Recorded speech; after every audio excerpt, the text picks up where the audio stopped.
Hey everyone, for this week's episode we sat down with elite trail runner Matt Crehan.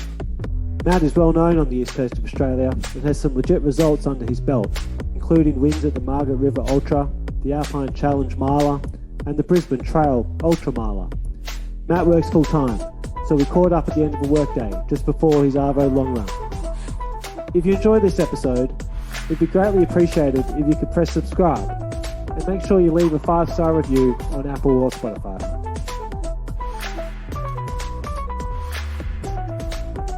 Before we get into it, a quick word from this week's sponsor. Under Armour have announced that the All Out Mile Challenge is coming to Australia, with individual and team prizes to be won. Join the Under Armour All Out Mile Challenge today by visiting uaalloutmile.com and train to run your fastest mile. Register for free and compete on the 1st of June virtually or at the Under Armour All Out Mile event at the iconic SCG from 5pm to 9pm. Let's go all out on Global Running Day. Matt, lovely to have you on board Runners Tribe. Where are you at the moment, mate? I'm sitting in the office in Melbourne. Happy days. Happy days. You just knocked off work. What do you do? I'm a horticulturalist. I work at Parliament House in the gardens there. Happy days. So what time do you start in the morning? Is that a super early start? Yeah, pretty early. We start at 6:30, but it means an early finish too. Like it's 3 o'clock now, so it's nice to finish with a bit of time in the Arvo. So when does the training get done? Like 5 or 4 a.m. or after work? Usually after work. Occasionally I'll try and squeeze something in at lunchtime. But yeah, I'd prefer to run in the mornings, but unfortunately it's just a bit easier to do it after work. So you go straight from now and then and just head out for whatever long run session, whatever you've got planned, hey? Yeah, pretty much. Do you have, you're based in Melbourne, I believe? Yeah. And do you have, what's the go? Do you have family and stuff, or you've got much on your plate? Yeah, well, not family so much. My girlfriend lives up in Malden near Castlemaine, so I tend to go there each weekend and do a lot of my sort of long running around the Goldfields sort of area. Nice. But then because I'm working in Melbourne, so I stay here, Monday to Friday. Nice, mate.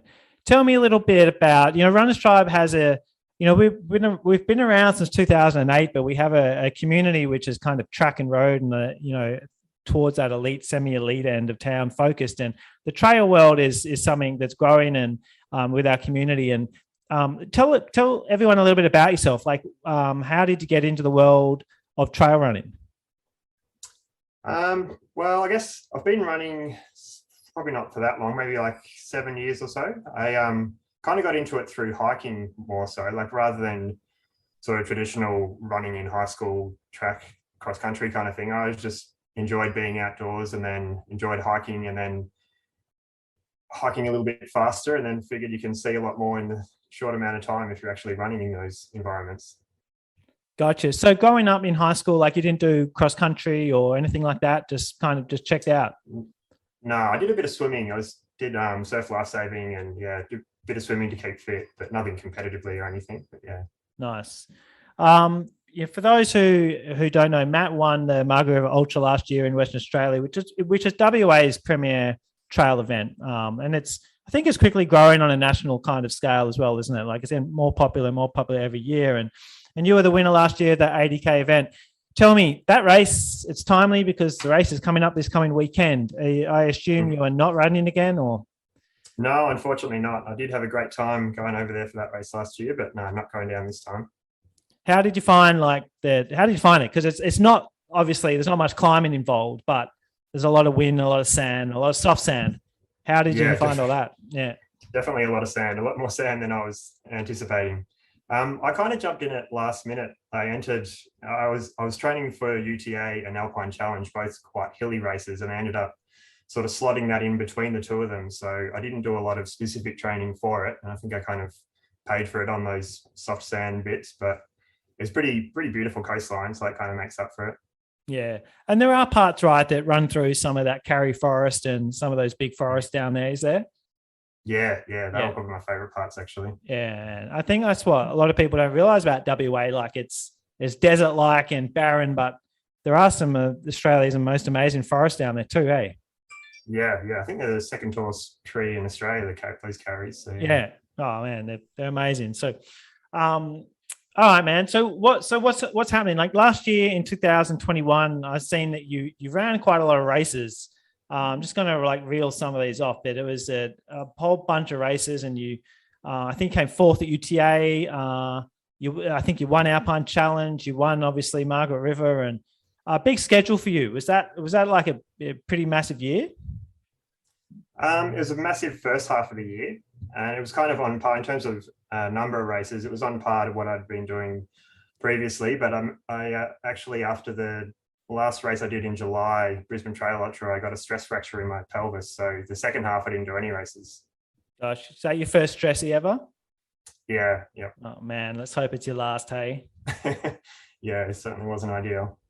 So, I mean, a pelvic stressy is, a bit less common than a lot of, a tibial stress fracture or whatever. That, have you looked into that? Like, is that a biomechanical issue?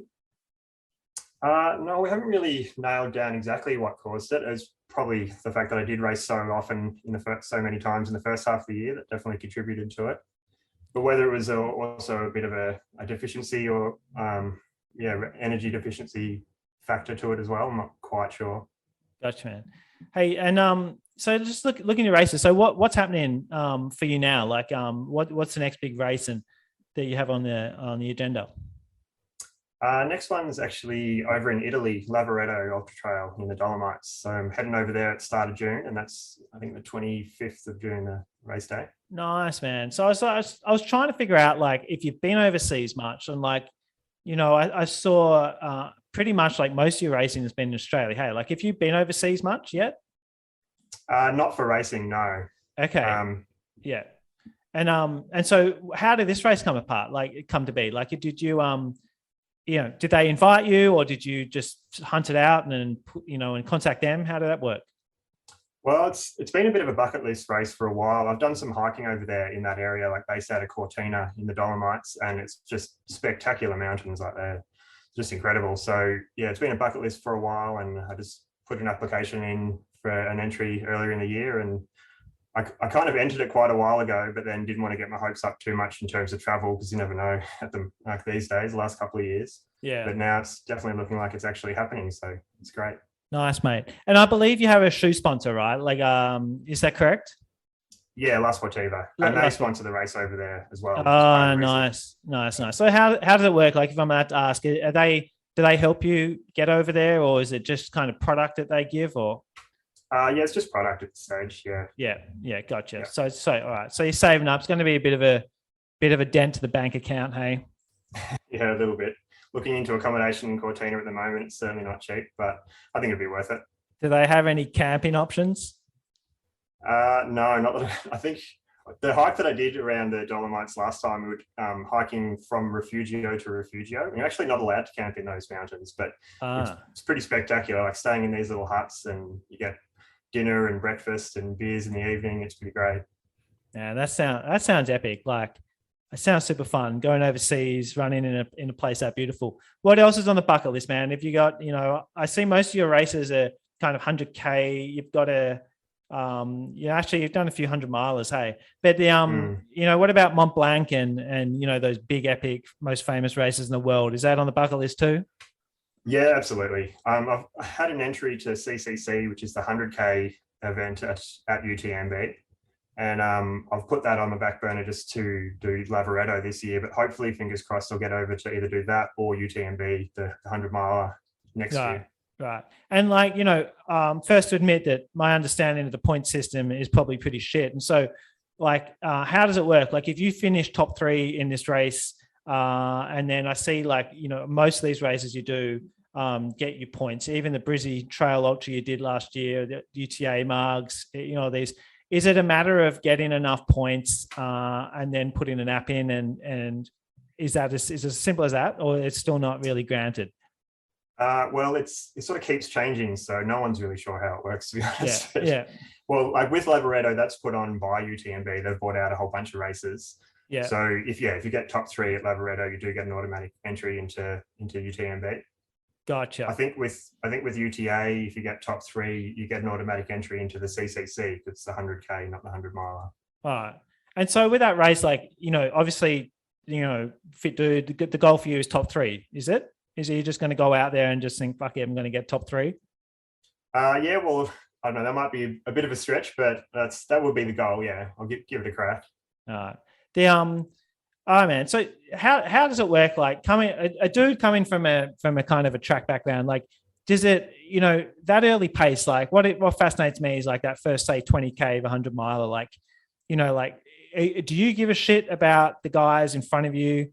If the top 2 guys just absolutely fly, have you got a pace in mind that you need to run, or is it like a race that you just kind of sit in with these guys? Like how do you kind of attack that first kind of crucial 10, 20K when you can really screw your legs up if you go out too hard? Well, it kind of depends on the race as well. Like, for example, it's a much shorter race, but Buffalo Stampede a few weeks ago, I raced that and I knew that it would go out fast. And the first half of the race is reasonably flat and then downhill. And I kind of made a conscious effort to not go out with the front group because I knew it would be very fast. And I was hoping I could make up some time in the back half where it's a lot hillier. And fortunately, I did manage to catch up to quite a few of them. So it definitely depends on the race and the terrain. But I think in 100 mile, the step up from 100 miles, from 100K to 100 miles is a big difference, I think. Like 100K, I kind of feel like you can race from start to finish. 100 mile, that you really got to take it very easy in the first half. Cool, man. I have, I'm massively into professional cycling and I have more and more mates doing trail running, and it seems that they all have a story about some massive bonking experience, where they just bonk and just like pretty much space out and become, whatever, and start wandering around and seeing stars. Have you had one of, have you had a classic bonk in a major race yet? Not a full bonk, but I've definitely had races where the wheels have come off a bit. I did Great Ocean Walk 100K a couple of years ago, and I don't know what the problem was, just wasn't having a good day, and it was the only race that I like very much almost pulled out. Like I was thinking I'm going to get to the halfway point and that's me done, I'm pulling out, and then decided to keep going. And then on the way back after that, I managed to go off course and turn what was an 80K race into 95K race because they changed the course that year because of the weather. So yeah, that was a pretty terrible day. Damn. So you didn't DNF? No, I managed to crawl my way home. Have you ever DNF'd? No. Oh, hard so man. Far, so good. Hard man. Yeah, I like it. Mate, let's jump into your training. I'm keen to know what the hell you do on a weekly basis. Like, let's say, so when is this race coming up? What date is it again? June 25th. All right. So we're like 4th of May currently recording this. Probably won't publish this for a week or so.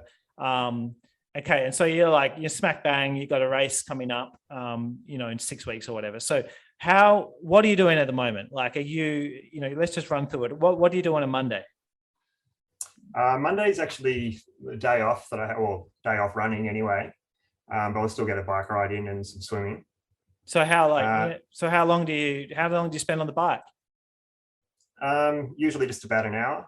I'll ride to work each day, but that's just like a 20-minute ride. So that's not huge. Yeah. And then, okay, so an hour on the bike on a Monday, and then, a K, 2K in the pool? Yeah, usually just about half an hour. So it's, like 3K meters or so. Oh, no, not that quick. Yeah. But so swimming's definitely not pushing it with the swimming. That's just sort of like chilling out. Just chill out aerobic exercise. Just getting it done, right? What happens on a Tuesday, Arvo? Tuesday is usually a speed session. So yesterday I had long pyramids. So 1 minute, 3 minute, 5 minute, 10 minute, 5 minute, 3 minute, 1 minute. And then with a 2 minute jog in between. Yep. Nice. And are you doing mammoth warm up and warm downs? No, not really, but 20 minutes warm up, 15 minutes. 20 warm up, pyramids, 20 warm down. And is that a fartlek? So you 2 minute jogging in between those? Yeah.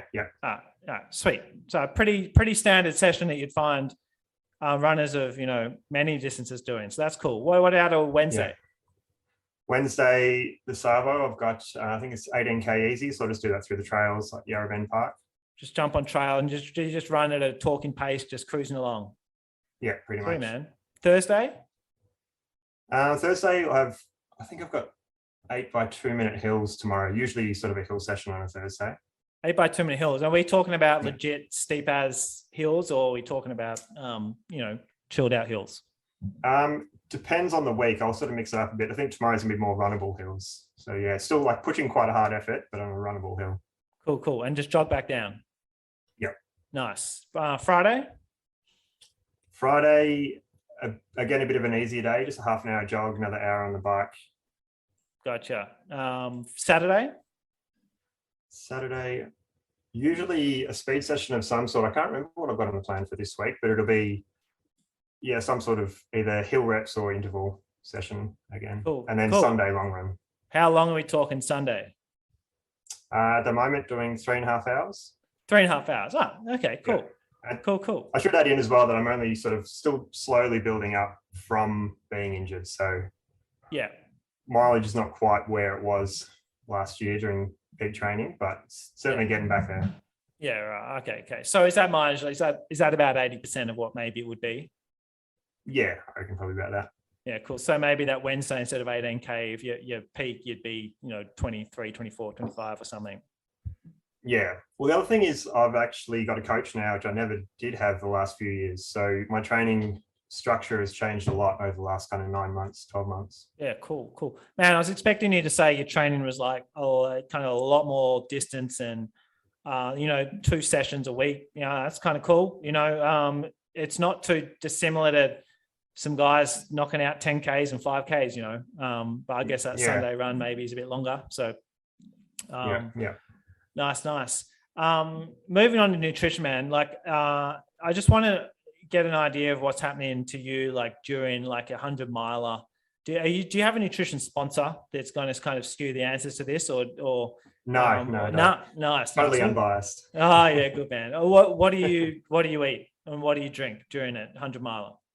100 miler, like I said before, it's a big step up from 100K. So 100 miler, I will try and get some actual food in at certain points, like at different checkpoints throughout the race. But I'll still be using sort of gels and chews and that kind of stuff in between checkpoints.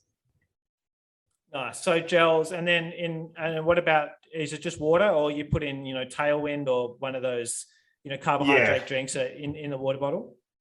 Yeah, so I'll usually be wearing a vest that's got 2 bottles. So I'll have one with water and one with electrolytes in it. It's my general setup. 100%. And you're practicing this on those Sunday kind of 3.5, 4 hour runs? Yeah. I'm getting better at actually doing it more so in my training, because I used to not do it so often. And I think it's definitely worthwhile practicing what you're going to do on race day. All your long runs if you can. Just get your gastrointestinal system kind of used to it, right? Yeah. And I think you just recover better from the long run as well if you are sort of fueled adequately. Yeah. Happy days. I see that UTMB, they seem, obviously, as you already mentioned, they're buying out a lot of races and they're starting new things, and I saw it announced that Kosciuszko race in December, just right before Chrissy, kind of wedged in there before Chrissy, and pretty busy time of the year for everyone. But have you had a look into that? I have had a bit of a look into it. I haven't committed to it or anything, but it's definitely sort of piqued my interest up a bit. Looks cool. My mate Ross, who does Runner's Tribe with me, and he's getting into the trail scene, and I think it's like $800 and something bucks or something to enter. Yeah, it's very expensive. I did notice that. Yeah, not a sport for poor people. Apparently not. Although having said that, you can do like Running Wild over here in Victoria. They do great events, and they're much cheaper. I think Alpine Challenge, which is one of my favorite events, that's around the $300 mark. So a third of the cost. Yeah, totally. Probably don't have all the bells and whistles, but you do get a spectacular course. Yeah, mate. And there's just so many trail races, right? It just seems that everywhere you look, there's a new race, and it's great to see, but it's definitely a new thing. Hey, the last kind of 5-10 years. Yeah, well, it's definitely expanding in that time, that's for sure. Yeah. Mate, in terms of your training, you said you just got you've got a coach now. Do you have a squad? Are you doing all those sessions with a squad and you're pushing each other, or is it a coach that you never see? It's kind of via the internet or whatever? Yeah, so it's remote coaching. Dave Byrne at the long run. I met him for the first time at Buffalo Stampede, and it was the day that I met him for the first time face to face. I also raced him in the 10K, which was pretty good. And I saw a photo of you guys like kicking home to the line, and I don't know who won, but it looked like it was pretty much a tie. Like who won? It was an exact tie. It was a tie. Yeah, he's not an easy second. I know Dave from a long time ago in that he was a very good track middle distance runner when he was growing up. Very talented runner, obviously, and I've known him for a long time, but he's not an easy guy to outkick.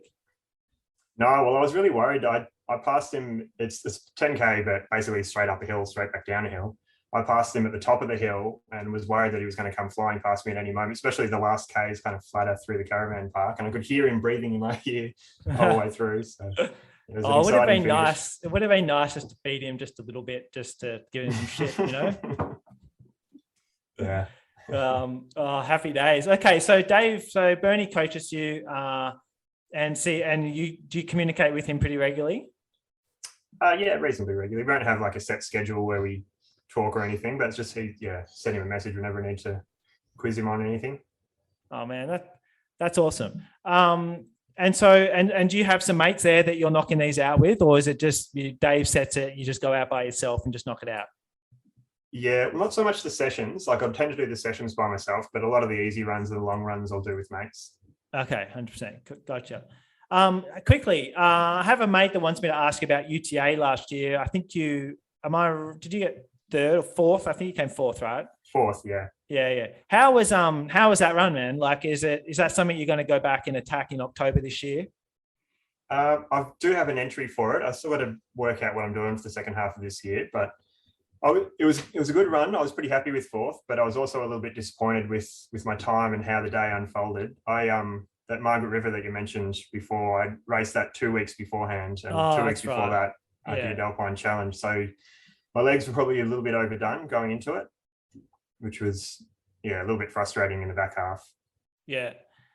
Is that the first time you've run UTA? No, I did it the year before as well. Okay. Well, it was the year before, 2 years before. How did you go? COVID. Oh yeah, because before COVID, right? Yeah. How did you go that year? I think it was seventh. Seventh. Yeah. Yeah. Cool. So would it be nice to get back there and get on the podium? Oh yeah, definitely. That's definitely the aim.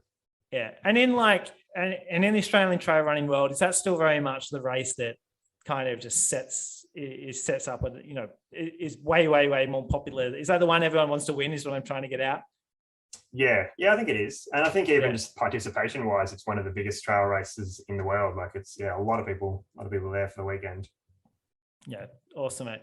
Hey, so you're sponsored by La Sportive, and obviously they're not a brand that I really know about, but they have. Is it just trail shoes that this company has? No, well, they're a mountain brand based out of Italy, so out of the Dolomites actually. So they do rock climbing and mountaineering, and just also mountain sports and trail running.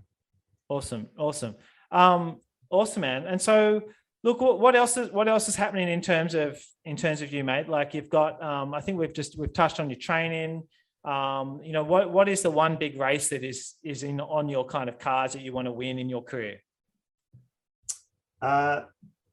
Well, like I said, UTMB is definitely the big bucket list race that I want to go over and have a good crack at. I can't see myself winning it, to be honest. But if I won UTA, that would be I would absolutely over the moon with that. Yeah. How old are you now? If you don't mind me asking, your 30s, mid-30s or 37? Oh man, and is that it's still pretty young for trail runners or what? Yeah, I guess there's definitely a lot of fast kids coming through with the sport expanding. Yeah, I'm young in running years. I've only been running since I was about 30. So, and it's probably a pretty good point. Like I reckon those guys who start knocking it out in their teens and smashing their bodies around probably don't have as much in the bank as a guy like you. Hey, maybe. Yeah. How important do you reckon the swimming was when you were a kid? Like it's obviously building that huge aerobic engine. Yeah, and I think just having that as a bit of a skill to be able to do cross training and have when I was injured and I couldn't run for 12 weeks, it was definitely handy being able to swim when I could, even though half of the time it was during lockdown, so the pools weren't open, so that wasn't ideal. But having that as a skill is quite handy. And how about like, did I hear that you did some Ironman? Yeah, I have done one Ironman. Yeah. Yeah, well, because I had the swimming background and I started running, so I thought, well, anyone can ride a bike. I'll just add that in and give it a go. And we just like stuff this. Well, it's just a bit too focused on cycling, I think, in triathlon. Yeah, right. Like it's kind of like 50% cycling and then 30% running, 20% swimming, something like that. It's so hard to be like at the elite end of that world compared to where you are now, if you have to spend so much time on the bike. Hey. Yeah, definitely. Yeah. Awesome, mate. Hey, so good luck. Like, and just try and keep these short and sharp so people can kind of knock them out on the way to work or on a, on an easy run or whatever. But it doesn't sound like you do early morning easy runs, No, well, it's just a bit too early to get up at, I guess it'd be 4:30 or something if I want to try to squeeze a run in there. Yeah, awesome, mate. Hey, good luck. Good luck in Italy, and would love to touch base with you again, and good luck with the rest of your career. Cheers, mate.